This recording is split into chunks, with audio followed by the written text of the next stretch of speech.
Guys, ito yung message niya sa akin kahapon. Hi, Mi. Yan na lang order ko. 3 na lang. Sensya na, Mi. Budget lang pala pera ko. Sabi ko lang sa kanya is, but next time, yung sure lang na i-mine mo sis. Thanks. Kasi guys, ang nangyayari po, mine ka ng mine, mga 5, kunwari 5 or 10 pieces. Tapos, ang iti-check out mo lang pala is 3 lang. So, para sa akin, hindi ako galit guys sa reply ko. Sabi ko lang sana next time i-make sure.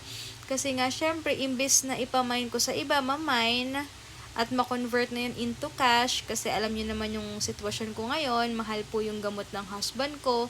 And matagal mag-payout yung TikTok. So, make sure lang guys na kung ano po talaga yung imamine nyo, yun lang yun. I mean, yun yung imamay nyo. Hindi yung magbabago isip nyo na parang 5 or 10 na mine nyo. Tapos 3 lang pala yung o-orderin nyo. Kasi ngayon lang ako naka-encounter nito. Tapos sabi niya, ano daw, parang akala niya galit ako.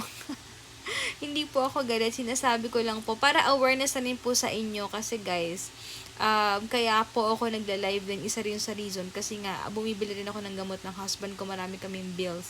So, ayoko masayang yung time and yung item na pwede ko naman siyang ipamind during live, guys, para ma-convert ko na sa money. Kasi nga, may monthly bills po kami na hindi pa nakakaalam na brain surgery yung husband ko. So, next time, make sure po sana kung magmamind kayo is may enough budget po at make sure na kukunin. Kung hindi man guys, sa live pa lang sabihin nyo na lang ako na ito lang kukunin mo or i-cancel yung ganito, ganun. Para at least mapamind ko sa iba at ma-convert na po into cash. Pero hindi po ako galit. Alam, kilala nyo ako guys.